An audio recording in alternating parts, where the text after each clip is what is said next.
अस्सलाम वालेकुम वरहमतुल्लाहि वबरकातुहू। उम्मीद है जो हमारे सेशन के साथी हैं उनको फ़ायदा हुआ होगा और उनकी वजह से हमें भी फ़ायदा हो रहा है। जो हिदायत पर चलना है, ये दीन हासिल करना है, ये एक म्यूचुअल एक्टिविटी है और ये म्यूचुअल बेनिफिट के लिए है।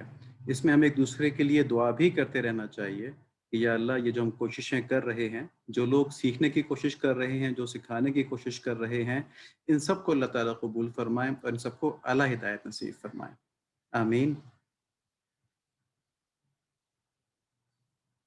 हमने जो अभी तक देखा है इसमें, क्योंकि जो बच्चों के सेशन हैं उनके अंदर भी ऐसी बातें होती हैं जो बड़ों के लिए मुफीद हैं, तो मुख्तसर पहले देख लेते हैं। गौहर साहब ने जो आज कहानी सुनाई कछुए की, उसमें बज़ाहिर बाकी सारे जानवर कछुए से ज़्यादा ताकतवर थे, मगर कछुआ जो था वो मुस्तकिल मिजाज ज़्यादा था। उसके अंदर कंसिस्टेंसी थी, परसिवेरेंस थी। वो काम को हिम्मत से करता था और मुस्तकिल करता था, हिम्मत हारता नहीं था और अपनी तसल्ली के लिए और अपने साथ मदद लेने के लिए अल्लाह ताला से खूब दुआ करता था। तो इस कहानी का जो मरकज़ी ख़्याल था वो ये था कि आदमी को ये चंद अल्फाज याद कर लें। अल्लाह ताला हम सबको नसीब फरमाए बड़े बेहतरीन तरीका ज़िंदगी गुजारने का, कि किसी भी काम के लिए सबसे पहले आदमी हिम्मत करे, हिम्मत ना हारे। ये ना सोचे कि मैं नहीं कर सकता या ये कैसे होगा, ये तो बहुत मुश्किल है, ये तो मेरे बस में नहीं है। जो काम अल्लाह ताला ने आपके सुपुर्द कर दिया है, यानी जो काम आपको करना पड़ रहा है, तो अल्लाह ताला ने सुपुर्द कर दिया ना आपके, तो उसकी सलाहियत भी अल्लाह ताला ने आपको दी है इंशाअल्लाह। सबसे पहले हिम्मत और फिर है फ़िक्र। फ़िक्र ये है कि अच्छा चलें, ये काम मैंने करना है, मैंने इसकी हिम्मत कर ली, मैंने कैसे करना है? कैसे करना है कि बेहतरीन अंदाज़ में हो जाए, टालना नहीं किसी काम को, कि बेहतरीन अंदाज़ में हो जाए। और फ़िक्र के लिए जैसे गौहर साहब ने अपनी कहानी में भी बताया था कि मशवरा करना, ऐसे लोगों से मशवरा करना जो उस काम के बारे में ज़्यादा जानते हों। अपने बड़ों से मशवरा करना, उनका तजुर्बा ज़्यादा होता है। तो एक्सपर्ट से, सब्जेक्ट स्पेशलिस्ट से मशवरा करना, तो हिम्मत हो गई और फ़िक्र हो गई। तीसरी चीज़ है मेहनत, कि अब अमल करना है। अब काहली और सुस्ती में पड़े नहीं रहना, कि रास्ता तो मालूम हो गया और तरीका भी मालूम हो गया, मगर अब चलें कैसे? तो चलना है, हिम्मत करनी है, हिम्मत भरपूर करनी है, मेहनत भरपूर करनी है। जब आपने हिम्मत कर ली, प्लानिंग कर ली, यानी फ़िक्र कर ली और मेहनत कर ली, एक्शन में भी आ गए, तो अब वो चीज़ें जो आपके इख्तियार में नहीं है, ये आपके इख्तियार में 3 चीज़ें हैं ना, हिम्मत, प्लानिंग यानी फ़िक्र और मेहनत। ये इख्तियार में थी, ये आपने कर लिया। अब वो चीज़ें जो इख्तियार में नहीं है, तो अब क्या करना है? अब दुआ करनी है अल्लाह ताला से कि या अल्लाह, जो मेरे बस में था वो मैंने कर लिया, मेरा ये काम जायज़ और हलाल है, नाजायज़ काम की तरफ तवज्जो ही नहीं करनी, इसलिए उसकी हम बात ही नहीं कर रहे। तो जायज़ काम हलाल है और उसके लिए हम अल्लाह से दुआ कर सकते हैं, तो उसके लिए अल्लाह ताला से दुआ करें और अल्लाह ताला से दुआ जब करें तो खुल के करें। अल्लाह ताला की जो शान इनायत है उसको देखते हुए करें कि अल्लाह ताला सब कुछ देने पे क़ादिर हैं, बिल्कुल ना शर्माएँ उसके ऊपर ना। तो अल्लाह ताला से दुआ करें और फिर जो भी नतीजा निकल आए उसमें अल्लाह ताला का शुक्र अदा करें कि अल्लाह ताला ने मुझे हिम्मत दी, मुझे प्लानिंग की सलाहियत दी, मुझसे काम करवाया, मुझे दुआ की तौफ़ीक दी। अब जो कुछ भी मेरे लिए हुआ ये बेहतर हुआ है। तो ये अल्फ़ाज़ हैं हिम्मत, फ़िक्र, मेहनत, दुआ और शुक्र। ये हम रिपीट करते रहेंगे और फ़िक्र के अंदर मशवरा करना भी शामिल है। तो एक ये चीज़ थी।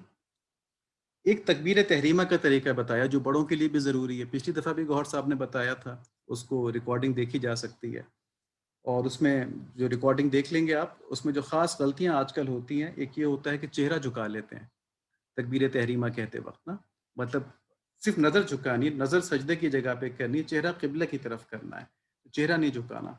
और दूसरी गलती ये करते हैं कि हाथ बाद में उठाते हैं, तो हाथ जो हैं ये पहले उठा लेने हैं। ठीक है, फिर अल्लाहु अकबर कहना है, तकबीर शुरू करनी है। तो ये तकबीर तहरीमा तहरीमा की जो बाकी डिटेल्स हैं, ये भी गौहर साहब के सेशन में रिकॉर्डिंग में इंशाअल्लाह मिल जाएँगी। फिर हमें हमारे प्यारे भाई आमिर जव्वाद साहब ने जो पहली सुन्नत बताई थी तहाइफ़ देने की, जिससे कि दिल करीब आते हैं। अब एक बेहतरीन सुन्नत बताई है। सुन्नत सारी अच्छी होती है, जो हम बहुत ज़्यादा इस्तेमाल करते हैं, वो है सलाम करना। अब सलाम करना जो मुसलमानों को अल्लाह ताला ने अता फ़रमाया है ना, किसी और कौम के पास ये चीज़ नहीं है। मुसलमानों की ख़ुसूसियत आप देखें कि सलाम एक दुआ है। अस्सलामु अलैकुम, कि तुम पर सलामती हो। सलामती से क्या मुराद है कि अल्लाह ताला तुम पर सलामती नाज़िल करें। व रहमतुल्लाहि, और अल्लाह ताला की रहमत तुम पर आए। व बरकातुहू, अल्लाह ताला तुम्हें बरक़ात दें। तो ये सलामती, रहमत और बरक़ात की दुआ है। किसी और कौम के अंदर ये चीज़ नहीं है। गुड मॉर्निंग, तुम्हारी सुबह अच्छा गुज़रे। गुड इवनिंग, तुम्हारी शाम अच्छी गुज़रे। गुड नाइट, तुम्हारी रात अच्छी गुज़रे। बस लिमिटेड है ना? लिमिटेड दुआ है कि दुनिया के लिहाज से दिन अच्छा गुजरे, शाम अच्छी गुजरे। ये जो जामियत है, ये नहीं है किसी भी और सलाम। तो हमें चाहिए कि हम तमाम चीज़ों को छोड़ के सिर्फ सलाम किया करें। ये जो है ना good good morning, goodbye, ये सारी चीज़ें अपनी जगह उस कौम के लिए हैं, उसको अल्लाह ताला ने उन चीज़ों से नहीं नवाजा जिससे कि नबी सल्लल्लाहु अलैहि वसल्लम की उम्मत होने के तौफील में हमको अल्लाह ताला ने नवाजा है, तो इसकी कदर करनी चाहिए। बाकी डिटेल्स हैं इंशाल्लाह हम पोस्ट भी कर देंगे सलाम के आदाब के मुताबिक जो है किस तरह के होने चाहिए। एक और बात बताई ऑब्जर्वेशंस की। आप ज़िंदगी में भरपूर कामयाबी जब भी हासिल कर सकते हैं कि जब आप मेंटली अलर्ट हों। आजकल मोबाइल्स की वजह से एक मसला ये हो गया है कि हम पार्शियल अटेंशन देते हैं, हमारी आधी तवज्जो मोबाइल की तरफ होती है कि कोई मैसेज तो नहीं आ रहा, टोन की आवाज़ तो नहीं आई, टिक की आवाज़ तो नहीं आई, या फिर हम मुस्तकिल खोले हुए मोबाइल को अपने देख उसमें रहे होते हैं और दूसरे से बात कर रहे हैं या जो भी कोई और काम कर रहे हैं, तो ये पार्शियल अटेंशन होती है, इससे इंसान की सलाहियतें मुतासर होती हैं। तो मेंटल अलर्टनेस ये है कि आप जिस माहौल में हैं, जिस जगह हैं, उसकी तरफ उसके उससे आप पूरे तौर पे वाकिफ हों। तो ये होगी आज की कुछ मोटी-मोटी बातें जो अभी तक के सेशन में हमने देखी थी, और इसमें आमिर जवाद साहब ने एक एक्सरसाइज बताई थी कि इस स्लाइड में कितने कलर्स यूज़ हुए हैं, जो आमिर जवाद साहब ने प्रेजेंटेशन दी थी। तो इसी तरह जो हमारी प्रेजेंटेशन है इसमें हम 15 ईयर्स एंड अबव के जो बच्चे हैं और हजरात हैं, ख़वातीन हैं, उनसे ही दरख्वास्त करेंगे कि वो नोट करें कि हमारी स्लाइड्स में कितने कलर हैं। लेकिन ये नोट करने का मतलब ये नहीं कि खाली कलर्स नोट करें, सारी तवज्जो लेक्चर की तरफ या टॉक की तरफ होनी चाहिए। इसको सरसरी तौर पे देख लें, तवज्जो इससे हटाएं ना। ये ऑब्जर्वेशन बढ़ाने का एक तरीका है, तो उसको इसलिए यहाँ पे एक्सरसाइज दी गई। बिस्मिल्लाहिर्रहमानिर्रहीम। हमारी एक्सरसाइज है तख्लीक कायनात का इल्म। हमारा जो टॉक है आज है तख्लीक कायनात का इल्म।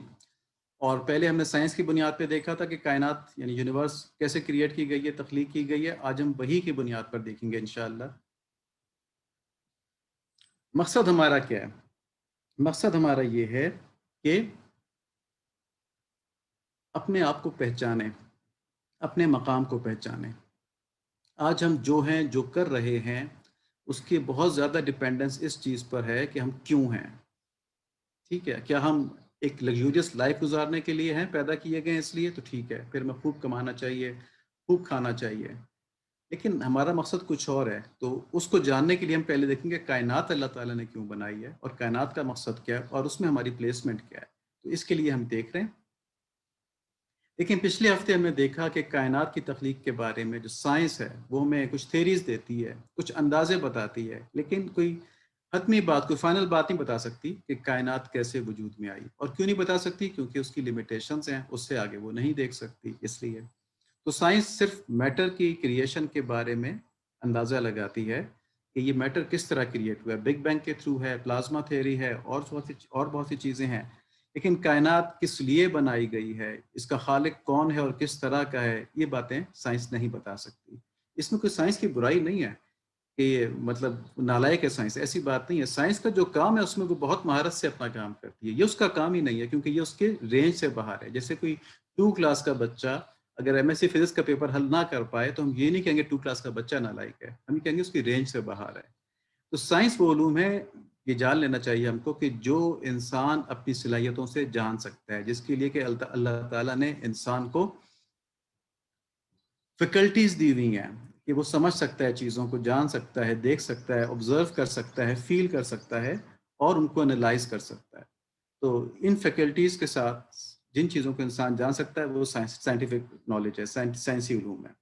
और वही वो उलूम है कि जो इंसान की दस्तरस से बाहर थे। इंसान की हिस्सियात और इंसान की जो एनालिटिकल फैकल्टी है वो वही के उलूम तक नहीं पहुंच सकती। मसलन अल्लाह ताला ने कायनात क्यों बनाई, अल्लाह ताला कैसे हैं, ये बातें इंसान की सलाहियत में नहीं कि वो जान सके। ठीक है, तो इसको अल्लाह ताला फिर बराह रास्त वही के ज़रिए भेजते हैं और अम्बिया के ज़रिए और रसूलों के ज़रिए ये पैगाम इंसानों तक पहुँचता है। अब हम देखें कि कुरान शरीफ के अंदर कायनात की तख्लीक के बारे में क्या बताया गया। तो बड़ा वाज़ेह है कि तख्लीक की इंजीनियरिंग और साइंस नहीं बताएगी। क्यों नहीं बताएगी? क्योंकि इंसान को इसकी ज़रूरत नहीं थी। अल्लाह ताला ने कहीं नहीं चाहा कि इंसान एक कायनात अपनी भी बनाए, खुद तख्लीक करके दिखाए अल्लाह ताला को। ये नहीं चाहा अल्लाह ताला ने। अल्लाह ताला ने इंसान से जो चाहा है उसके मुताबिक कुरान में उसको तख्लीक कायनात के साथ-साथ नसीहतें भी कर दी हैं। तो कुरान शरीफ के अंदर कायनात के खालिक के बारे में बताया गया और किस लिए कायनात बनाई गई इसके बारे में बताया गया। तो यहाँ हमें मालूम होता है कुरान शरीफ वही के उलूम है ना, तो हमें इससे मालूम होता है कि वही के उलूम इंसान की हिदायत के लिए भेजे गए हैं, उस हिदायत के लिए भेजे गए हैं कि जो अल्लाह ताला उनसे चाहता है कि वो इस तरह काम करें, और वही के उलूम का मयार जो है जिस पर कि कंपैरिजन होगा वो है सिर्फ कुरान और हदीस। ठीक है, आप कुरान और हदीस की बेस के ऊपर वही के उलूम हासिल करते हैं। इस नॉलेज को जो वही के ज़रिए नॉलेज हमारे पास है, ये इसको साइंस की बेस पे, फिलॉसफी की बेस पे जज नहीं किया जा सकता। ये एक्जियोमेटिक है। ठीक है, ये जो वही की नॉलेज है ये एक्जियोमेटिक है। एक्जियोमेटिक से क्या मुराद है कि ये एब्सोल्युटली मौजूद है, ये ऐसे ही मौजूद है, इसके ऊपर कोई सवाल जवाब नहीं हो सकता, क्योंकि अल्लाह ताला ने ये अब तक पहुंचाई है। तो ये बात जान लेनी चाहिए। इस साइंस और फलसफे के बेस पे आप वही के उलूम को जज नहीं कर सकते, वो उसका सबसेट है, उससे नीचे आते हैं। अब कुरान शरीफ हमें क्या बताता है कि कायनात किस लिए बनाई गई? इसको हम अभी आगे देखेंगे इंशाअल्लाह। लेकिन सवाल यहाँ पर यह है कि कुरान शरीफ के अंदर अगर साइंस नहीं बताई गई, अगर उसके इंजीनियरिंग नहीं बताई गई, तो क्या बताया गया है? तो ये बताया गया है कि कायनात के खालिक अल्लाह ताला हैं, उनकी बड़ाई बताई गई है, और हमारी हिदायत के ज़रूरियात के लिहाज से हमें नसीहत की गई है कुरान शरीफ के अंदर। अब देखें पहली सूरत, ये सूरह आराफ की आयत नंबर 54 है। इसमें अल्लाह ताला फरमाते हैं, इन्न रब्बकुमुल्लाहुल्लज़ी खलक़स समावाति वल अर्द फ़ी सित्तति अय्यामिन सुम्मा इस्तवा अलल अर्श युग़शिल लैला अन्नहारा यत्लुबुहु हसीसन वश्शम्सा वल क़मरा वन नुजूमा मुसख़्ख़रातिन बिअम्रिही अला लहुल ख़ल्क़ु वल अम्र तबारकल्लाहु रब्बुल आलमीन। अब ये कायनात की तख्लीक के बारे में कुरान बता रहा है। क्या बता रहा है? कि बेशक तुम्हारा रब वही अल्लाह है जिसने सारे आसमान और ज़मीन 6 रोज़ में पैदा फरमाए, और फिर वो अर्श पर कायम हुआ। वो दिन को रात की चादर उड़ा देता है जो तेज़ी से दिन को आप पकड़ती है। यानी अल्लाह ताला ने रात और दिन दो अलग अलग मखलूक पैदा फरमाई। और अल्लाह ने सूरज और चांद और सितारे भी पैदा किए जो सब उसके हुक्म के ताबे हैं। याद रखो, अल्लाह ही के लिए ख़ास है खालिक होना और हाकिम होना। बड़ी खूबियों वाला है अल्लाह जो तमाम आलम का परवरदिगार है। तो इस आयत के अंदर अल्लाह ताला ने ये बताया कि पूरी कायनात, उसके सुबह, उसके शाम, उसके दिन, उसके रात, उसके पहाड़, सब कुछ अल्लाह ताला ने बनाए, और सब अल्लाह ताला की बात मानते हैं, सिर्फ सब अल्लाह ताला का हुक्म मानते हैं।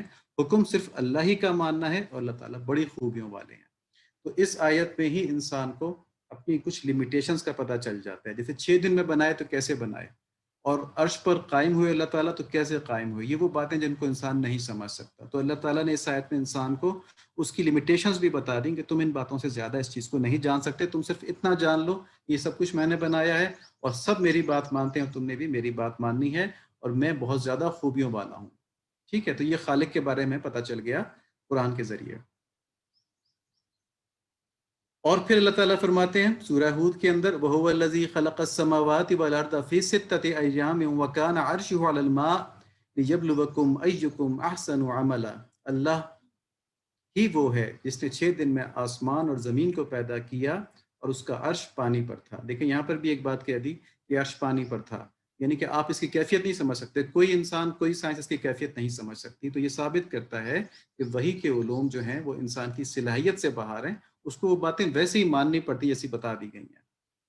अब एक बहुत अहम बात, ये किस लिए बनाया? ताकि अल्लाह ताला आजमाए तुम में से अच्छे अमल करने वाला कौन है।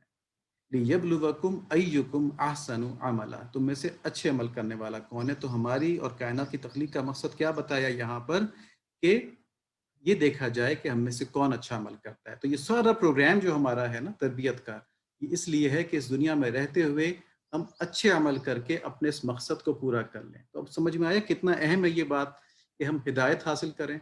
अभी हिदायत के बारे में बात हुई थी ना, कि हिदायत कितनी अहम है कि इसको कुरान शरीफ के अंदर पहली सूरत के अंदर दुआ के तौर पर रखा गया कि या अल्लाह इहदिना सिरातल मुस्तकीम, मुझे हिदायत दे दें।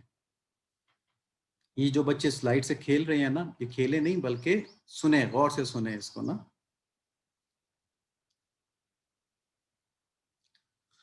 अब आप देखें कि इन आयात में अल्लाह ताला ने कायनात किस तरह बनी, इस बारे में कोई तफसील नहीं बताई। कुछ ऐसी बातें बताई जो हम समझ नहीं सकते, लेकिन हमारी ज़रूरत के लिहाज से ये बता दिया कि कायनात किसने पैदा की, ये किसके हुक्म पर चलती है, और इंसान के लिए इस पैदाइश में क्या हिकमत है।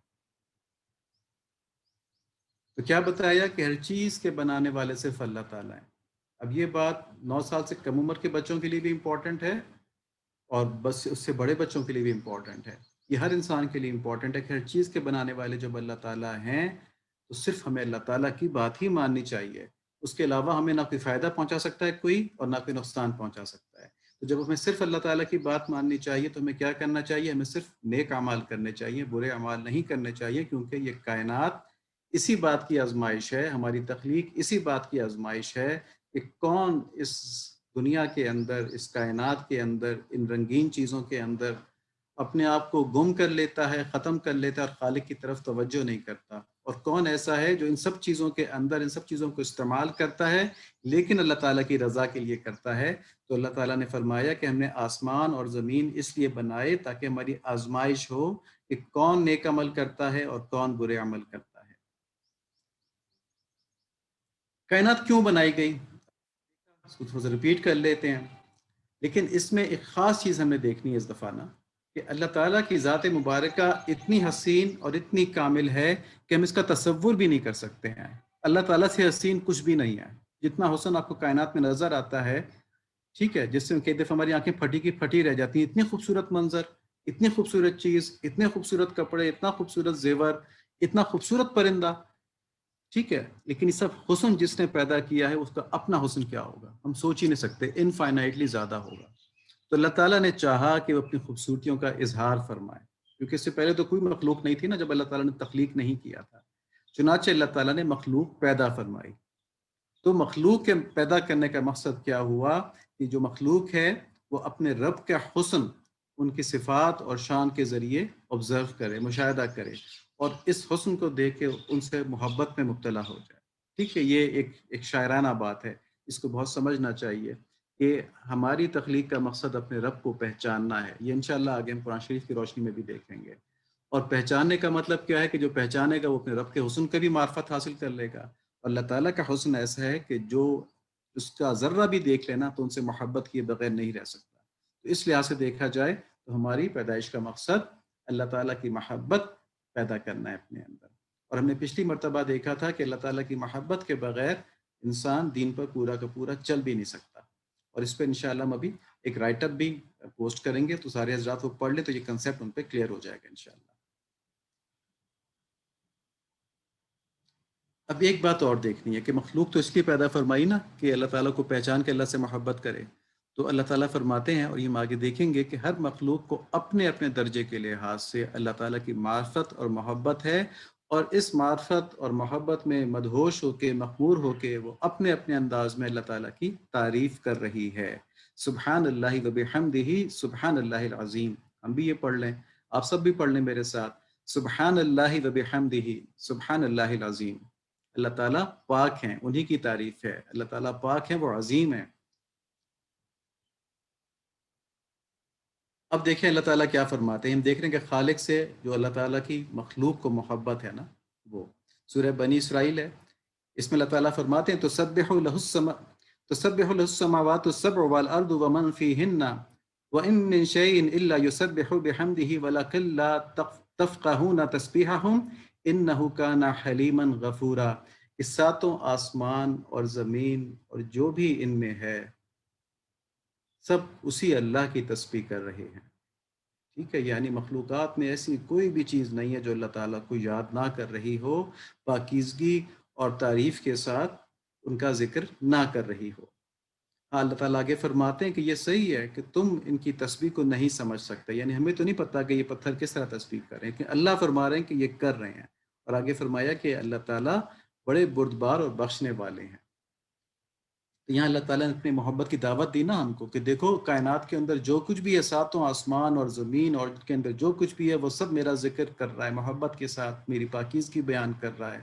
تم ان کی باتیں نہیں سن پا رہے، لیکن تم سنو کہ اللہ تعالیٰ بہت زیادہ بخشنے والے ہیں، تم بھی میری تعریف کرو، میری طرف متوجہ ہو، تو میں بہت زیادہ بخشنے والا ہوں، میں تمہارے سارے گناہ معاف کر دوں گا، تم پر اپنی نعمتوں کے دروازے کھول دوں گا۔ دنیا اور آخرت دونوں کی آسانی اور آسائش اور لگژریز کس کے اندر ہیں؟ اللہ تعالیٰ کے ساتھ تعلق بنانے کے اوپر ہیں۔ اس آیت سے ہمیں معلوم ہوا کہ جمادات یعنی جو نان لیونگ تھنگز ہیں، جیسے مٹی، پتھر، نباتات جیسے پلانٹس ہیں، یعنی گھاس ہو گئی، پودے ہو گئے، درخت ہو گئے، حیوانات، اینیملز، مچھلی، ہاتھی، کیڑے، پرندے، یہ سب اللہ تعالیٰ کا اپنے اپنے درجے کے مطابق معرفت رکھتے ہیں اور ان سے محبت رکھتے ہیں، اور ہر وقت اللہ تعالیٰ کی تعریف اور تسبیح میں مگن رہتے ہیں۔ تو ہم نے یہ جان لیا کہ مخلوق جو ہے وہ اپنے خالق سے بہت محبت کرتی ہے۔ اب آپ دیکھیں کہ جب اللہ تعالیٰ نے مخلوق کو اپنی محبت میں مبتلا فرمایا، تو اللہ تعالیٰ کی شان سے یہ بعید ہے کہ اللہ تعالیٰ خود مخلوق سے محبت نہ کرتے ہوں۔ چنانچہ اللہ تعالیٰ اپنی مخلوق سے محبت بھی رکھتے ہیں اور اس پر مہربان بھی ہیں، جیسے ہم نے دیکھا تھا نا کہ اللہ تعالیٰ بہت بردبار ہیں اور بہت بخشنے والے ہیں، تو مہربان بھی ہیں اللہ تعالیٰ۔ اور یہاں سے یہ معلوم ہوا کہ کائنات کی تخلیق اللہ تعالیٰ کی محبت اور مہربانی کا اظہار بھی ہے۔ ٹھیک ہے، اللہ تعالیٰ چاہتے ہیں کہ میری مخلوق جو ہے وہ میری محبت اور میری مہربانی کے مزے کو چکھے، تو ہمیں کیا کرنا چاہیے پھر ہمیں اپنے رب سے سب سے زیادہ محبت کرنی چاہیے، اور ہمیں ایسے کام کرنے چاہیے کہ ان کی محبت اور ان کی مہربانی ہماری طرف متوجہ ہو جائے۔ ٹھیک ہے، یہ ایک بہت امپورٹنٹ پوائنٹ ہے کہ ہماری زندگی کا مقصد اللہ تعالیٰ کی محبت حاصل کرنا چاہے۔ اللہ تعالیٰ کی محبت کیسے حاصل ہوتی ہے؟ جب اللہ تعالیٰ کی ہم اطاعت کرتے ہیں نیک عمل کر کے، اور یہ ہمارا سارا پروگرام کس لیے ہے؟ تاکہ ہم اللہ تعالیٰ کی اطاعت نیک اعمال کے ذریعے شروع کر دیں، اور اس کا نتیجہ کیا نکلے گا؟ ہمیں اللہ تعالیٰ سے محبت ہو جائے گی۔ جب اللہ تعالیٰ سے ہم کو محبت ہو جائے گی تو دین پر پورا کا پورا چلنا ہمارا شوق بن جائے گا۔ یہ نہیں کہ مشکل لگ رہا کہ یار نماز پڑھنی پڑے گی، اب کون اٹھے نماز پڑھے وضو کرے، ہمارا شوق بن جائے گا دین پر چلنا، جو ہے ہم ذوق و شوق سے دین پر چل رہے ہوں گے، اور پھر دنیا کی نعمتیں بھی ہمارے لیے ہیں، آخرت کے لیے بھی ہمارے لیے ہیں۔ انشاءاللہ ان چیزوں کو ہم دیکھیں گے۔ یہ ہمارے آج کے کانسیپٹس کے اوپر ٹاک جو تھی وہ تھی، اس کا لب لباب یہی تھا کہ کائنات اللہ تعالیٰ نے انسان کے امتحان کے لیے بنائی ہے، اور امتحان کے اوپر چلنا آسان کب ہے؟ کہ جب اللہ تعالیٰ سے محبت ہو جائے، اور محبت ہو جائے تو آدمی اس کائنات کے اوپر بڑے ذوق و شوق سے چلتا ہے۔ اب اس میں ایک اسائنمنٹ ہے، اور اسائنمنٹ کیا ہے؟ یہ ویسے 15 سال اور اس سے بڑے بچوں کے لیے، چھوٹے بھی کرنا چاہیں تو بڑے شوق سے کریں نا۔ اس میں ہم نے ہنٹ دے دیا کہ سورہ ہود کی آیت نمبر 7 اور سورہ زاریات کی آیت نمبر 15۔ ٹھیک ہے، تفسیر کون سی استعمال کرنی ہے؟ آسان ترجمہ قرآن تقی عثمانی صاحب دامت برکاتہم کی، اس کی موبائل ایپ بھی ملتی ہے، اور اس کا آپ کو لیپ ٹاپ کے اوپر اس کا آپ کو PDF ورژن بھی مل جائے گا۔ ٹھیک ہے نا، تو موبائل ایپ سے بے شک دیکھ لیں یا وہاں سے دیکھ لیں۔ دیکھنا کیا ہے؟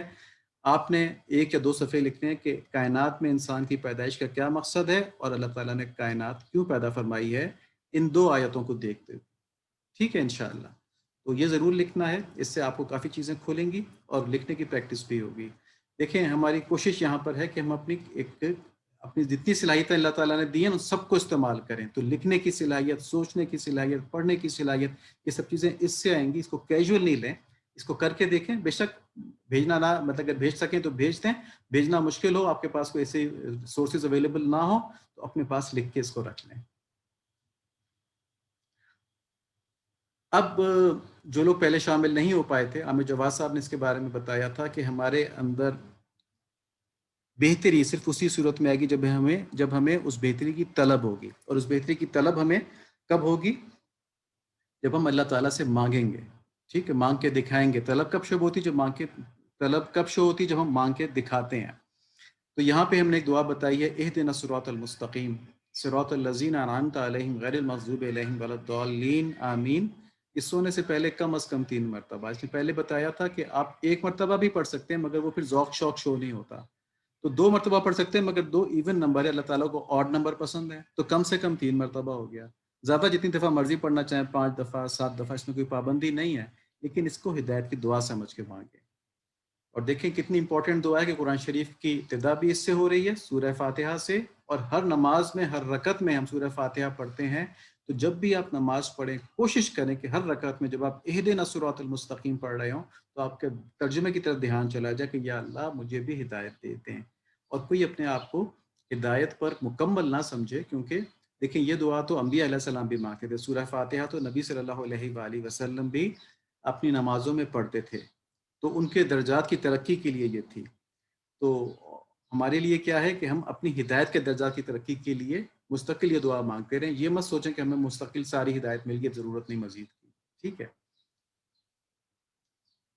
اور پھر ہر فرض نماز کے بعد آیت الکرسی، یہ بہت امپورٹنٹ ہے۔ ابھی عامر جواد صاحب نے بھی بتایا، لیکن جو لوگ پہلے شامل نہیں تھے تو اس میں بتایا گیا حدیث شریف میں ہے کہ جو ہر فرض نماز کے بعد آیت الکرسی پڑھے گا وہ سیدھا مرتے ہی جنت میں چلا جائے گا انشاءاللہ۔ اللہ تعالیٰ اس کو ایسے اعمال نصیب فرمائیں گے کہ وہ جنت کی طرف اس کو لے جائیں گے اس دنیا میں بھی۔ اس آیت الکرسی کی یہ برکت ہے کہ اس سے ہمیں نیک اعمال، جنت والے اعمال کرنا نصیب ہو جاتے ہیں۔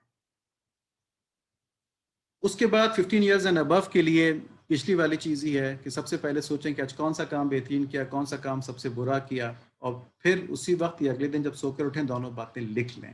اس طرح پورے ہفتے کا ریکارڈ بنا لیں اور پھر اپنی شخصیت کو خود جج کریں کہ میری اندر کیا خوبیاں ہیں، کیا خامیاں، خامیاں کس طرح دور کرنی ہے، اور خوبیوں پہ کس طرح اللہ تعالیٰ کا شکر ادا کرنا ہے، کس طرح ان کو ہم نے مزید اجاگر کرنا ہے۔ کوئی بات ضروری پوچھنی ہو تو ایڈمن کو میسج کریں۔